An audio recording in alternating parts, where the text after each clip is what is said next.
It's time for Mornings at 8 with Jonathan Mark on AM 1480 WLEA. Oh, yes, it is time for Mornings at 8. It's about 6 minutes after 8 o'clock on a Tuesday morning. Tuesday. That's right. At least it's not Monday all over again. So there you are. Well, it's another chilly, frosty morning out there. Beautiful weather. I mean, really, really nice weather. Certainly feels like fall, I guess. Let's see here. Let me see. I'm going to remind you about this now and again on Friday. The Steuben County Democrat Party is inviting everyone to their Oktoberfest, and that is coming up Sunday at the main place here in Hornell. It goes from 3 until 5. Tickets are $10 each, which includes 2 beers or 2 glasses of wine and pizza and wings. How can you go wrong with pizza and wings? I don't know. Anyway, elections are coming up next month. This is October, so right, next month. And the the candidates for Hornell Common Council will be, the Democrat candidates for Hornell Common Council will be there, as will Randy Weaver. He's running for re-election as a county legislator. And special guest is going to be Tracy Matrano, who's running for the 23rd Congressional District next year. And tickets, as I said, are $10, and you can find out, or you can get them by calling 382-0406. And tickets will also be available at the door. So that's coming up Sunday, 3 till 5 at the main place. And you know, it's kind of interesting. Local politics is one thing. National politics is something else. Because, you know, I know a lot of Democrats. And they're perfectly fine people. Very, very nice people. And I lost track a long time ago, how many Common Council meetings I attended. Or Steuben County Legislative meetings I attended. And I have found at the local level, it doesn't make any difference if you're a Democrat or a Republican. Same way at the county level. It doesn't make any difference if you're a Democrat or a Republican. Because locally, everybody's on the same page. Everybody, you know, is for Hornell or for Steuben County, right? And I never noticed a hint of politics entering anything, ever. As I said, everybody would be on the same page. What is best for the city of Hornell?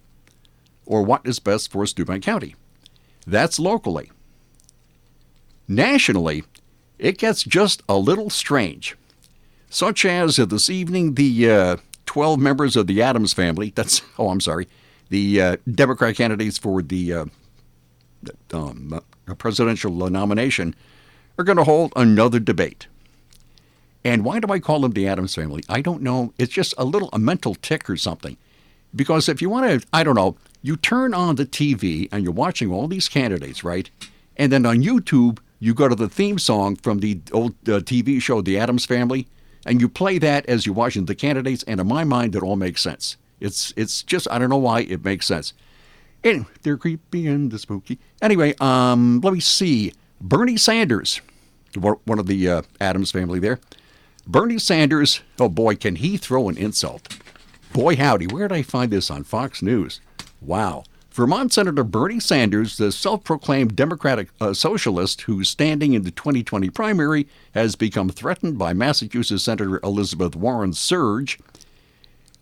Boy, as I say, can he throw an insult. He dismissed her as, are you ready? A capitalist. Whoa. Boy, that's really insulting. That's got to really sting. He said, there are differences between Elizabeth and myself. He was on ABC's This Week this past Sunday. He says, Elizabeth, I think, as you know, has said that she is a capitalist through her bones. I'm not. Whoa. Uh-oh. The comments come amid a rise in socialism in the Democrat Party, as candidates become more willing to openly embrace socialism over capitalism. It also follows polling showing that Democrats now view socialism more positively than they do capitalism. Last year, when asked if she was a capitalist, Warren reportedly said, I am a capitalist to my bones. Whoa. Sanders explained he is not a capitalist because he will not tolerate for 1 second the kind of greed and corruption and income and wealth inequality and so much suffering that is going on in this country, which is unnecessary. That's what he said. A Gallup poll this year found that 43% of Americans think socialism would be a good thing for the United States, while just about half said it would be a bad thing. So it's pretty close. Gallup noted that now I don't know if this is the right year, but it says here, Gallup noted that in 1942, a long time ago, Gallup noted that in 1942, a Roper Fortune survey found 40% of Americans described socialism as a bad thing, while only 1/4 called it a good thing. So obviously things are changing there. They're switching. The polling is fresh evidence that attitudes towards socialism are changing amid the popularity in the Democrat Party of people like, Sanders and AOC, an ordinary chowderhead, as she, of course, is pushing policies like Medicare for All, the Green New Deal, and all that stuff. Meanwhile, 2 economists at the University of California at Berkeley claim that billionaires could face a 97.5% average effective tax rate under Sanders' plan. 97.5% average effective tax rate. Wowee. Anyway, so that's Bernie Sanders. Huh. So, meanwhile, what is Sanders' net worth? Okay, he's the icon of democratic socialism, right? He had Bernie Sanders, who rails against rich people, is worth an estimated $2 million. And that's according to the website The Street. So he's worth an estimated $2 million. Huh. So let me see. Where did he get his money? According to reports, Sanders made $1 million in 2016, $795,000 of which allegedly came from a book advance. So that's how much Bernie Sanders is worth, about $2 million. So he's railing against people with money. I don't know exactly why he does that, but he does. Okay. I think it was last week. Last week I had a story about a middle school girl who got in trouble at her school for allegedly pointing a finger, like a finger gun, at classmates. So now it turns out the girl in Overland Park, Kansas, is facing a felony charge. A middle school girl in Kansas is now facing a felony charge for allegedly making her hand into the shape of a gun and pointing it at classmates. NBC News reports that an unidentified individual felt threatened by the girl's action and used the school's online anti-bullying app to alert administrators. An investigation followed, which led to the school's resource officer being told and the girl being arrested. And now she's charged with a felony. Have we lost our minds?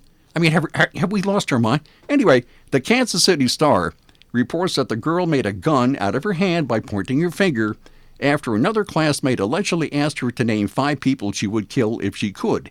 In response, the girl allegedly pointed her finger pistol like the ones many children use playing cops and robbers, and she allegedly pointed her hand at 4 classmates and then herself. So the student is charged with making a criminal threat, which is a felony.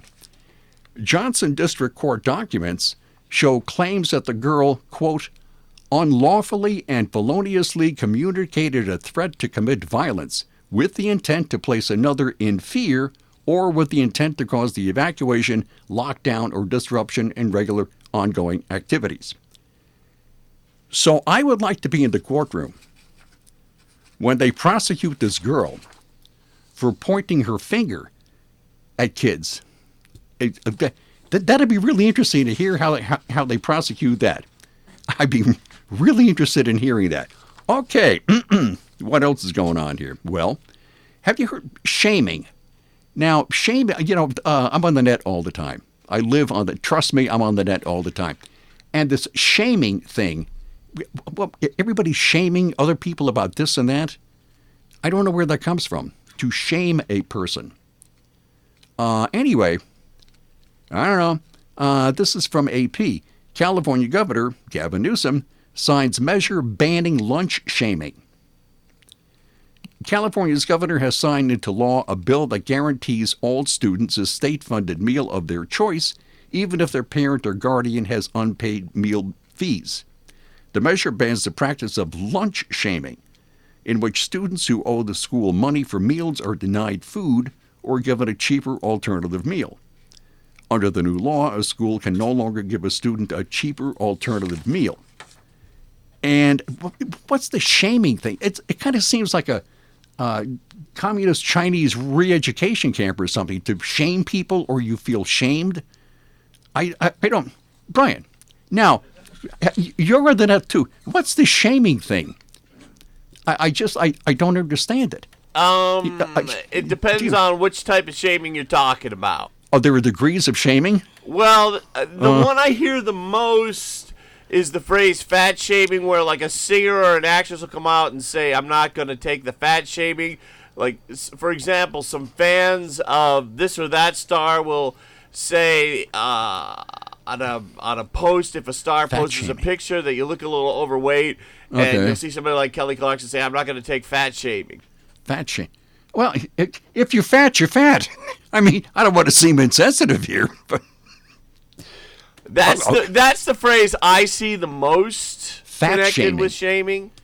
well, there's something, trust me, I would never hear, okay? So I would never hear that. But so shaming, that, as I said, it seems like, I don't know, it's just kind of creepy. I'm glad I'm not on any kind of social media. Trust me, I'm really, really glad, because it's got to be a zoo out. Or maybe I was going to do that. Maybe I'll do this instead. Speaking about being on the net.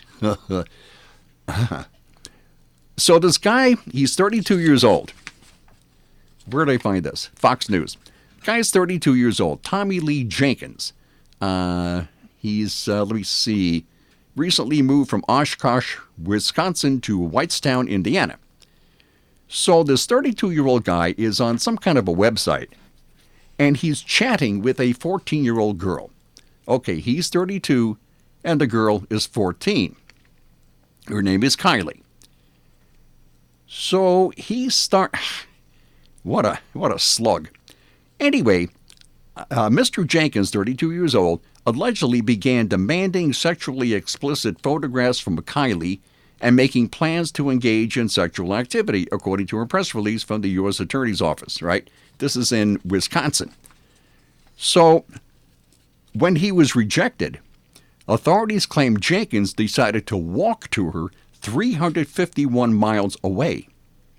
He's going to walk 351 miles, this 32-year-old guy, to meet a 14-year-old girl. All right. And while he walked, Jenkins continued to engage Kylie in sexually explicit conversations and updated her as to his current location. So, I'm not going to say any of the comments he made. I'm just not going to do it. So, as it turns out, Kylie was not a 14-year-old girl, but a county sheriff's deputy. So he's having this sexually explicit conversation with a sheriff's deputy, not a 14-year-old girl, and the deputy was working with the Internet Crimes Against Children Task Force. So when Jenkins arrived at this girl's house, right, there was a deputy, and he was arrested. And good deal. There are some pretty darn creepy people out there, and that's one of them right there. As a matter of fact, U.S. Attorney Matthew Kruger said in a statement, "Our nation faces an epidemic of child sexual abuse, with the Internet making it too easy for predators to communicate with children across the country. The Justice Department is committed to working with federal, state, and local law enforcement agencies to prosecute child sexual abuse aggressively." Very good deal. So Mr. Jenkins, 32 years old, faces a bunch of charges, and he's in jail in Wisconsin. So, I think we've heard this for years and years and years. If you haven't, boy, you got to watch what your kids are doing on the net. Because it is a jungle out there. It really is a jungle. Because there are people like this idiot, Wow. You really got to watch your kids if they're on the net. Okay, very good. Insurance. We all need insurance. Insurance is very important. Try to get by without any insurance. You never know what's going to happen, right? Well, you can do no better than the Ryan agencies, with offices in Hornell, Jasper, and Wellsville. The Ryan agencies are not beholden to any one company. They have all these companies at their disposal. You ought to check out their website. It's ryanagency.com. A really, really interesting site. So they have all these agencies at their disposal. And when you come in and you say, look, I need this kind of insurance, that kind of insurance, they'll say, well, let's see, maybe this company offers that, but this company offers this. So let's see if we can find the best rates and the best company for you, which they do. They are insurance experts. They offer sound, unbiased advice. They're friendly. They're local. They are the Ryan agencies. From the Fox Sports Studios in Los Angeles, here's Brian Fenley. The Green Bay Packers made off with a 23-22 win against the Detroit Lions on Monday. Officials called numerous mindless penalties on Detroit, headlined by 2 illegal hands-to-the-face infractions on defensive lineman Trey Flowers in the fourth quarter, both of which extending Green Bay drives in the fourth, and Green Bay would score 10 unanswered points in the final 9 or so minutes of this game. According to Ian Rappaport of NFL Network, the New England Patriots are signing a tight end. No, not Rob Gronkowski, Eric Tomlinson, and he will join the active roster. That same source is reporting Chiefs defensive back Kendall Fuller sustained a slight fracture from a thumb injury that took him out of Sunday's game. He's going to seek a doctor's second opinion.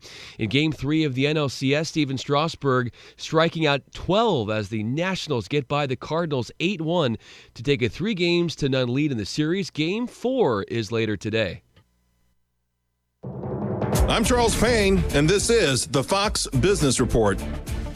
Harley-Davidson has suspended production of its Livewire electric motorcycle. It found a problem with its charging equipment. The Wall Street Journal says Harley is asking customers to use only a professional type of charger instead of electrical outlets in their homes. 2 bidders are proposing to buy the Barney's luxury department store brand and will be heard by a bankruptcy court today. Authentic Brands, which owns Aeropostale and Nine West, is partnering with Saks Fifth Avenue, and separately, a group of fashion investors is proposing a bid. Taco Bell has recalled 2.3 million pounds of beef from its distribution centers and restaurants because it could be contaminated with metal shavings. The beef is used in tacos and burritos.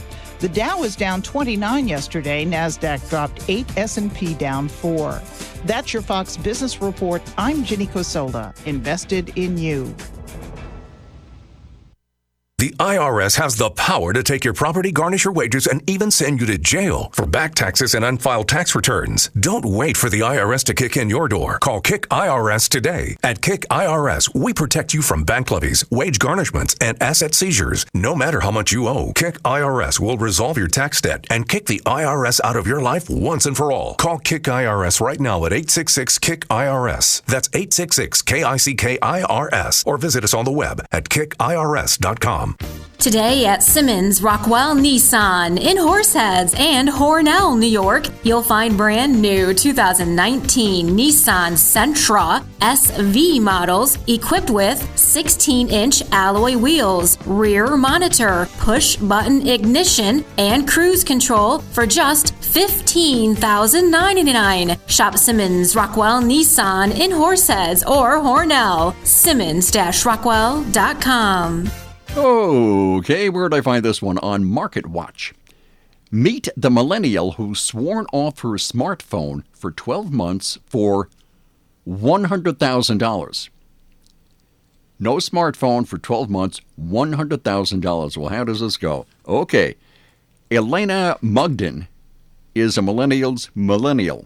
She's single, in debt, and recently moved back with her parents in Queens. That's on Long Island. She works part-time jobs while writing fantasy novels. I think I have a pretty clear picture of her now. Okay, she's single, in debt, moved back in with her parents, part-time jobs while writing fantasy novels. All right. She's blocked the president on Twitter. All right. And despite her perilous financial condition, she hopes to eventually donate to a charity fighting global warming. Yep, we have a real rounded picture of her now. But if she can last another 4 months without a smartphone, she's looking at a fat payday of $100,000, courtesy of the Coca-Cola Company. I will have to take a lie detector test, she says, because I'm an extremely anxious person. I've been very rigid with the rules. Last winter, Mugden won the No Phones for a Year contest run by Coca-Cola's Vitamin Water. She's agreed to go a year without using a smartphone or any similar device like a tablet. She's stuck with, get this, she's stuck with a flip phone. Oh my, that's got to be a real, boy, what a struggle. Boy, howdy. Anyway, she's 2/3 of the way through the challenge. It began in February. She's looking good for the payoff. That's right. She says, I've detoxed completely from the smartphone and I don't need it, she says. The biggest challenge I face in the contest is other people pushing their phones at me. People are always trying to show me their phones. So I've come to a decision. I do not want to go back to the smartphone when the year is over. I have become 125% more productive without it, but she still lives with her parents. Okay, this year alone, I've read 30-plus books. My, it's made me a lot happier, and it's improved my sleep schedule. I'm trying to repair some of the relationships that I let fall by the wayside. I've made an effort to reconnect with people. Well, actually, really, okay, that's good. Okay, I agree with that.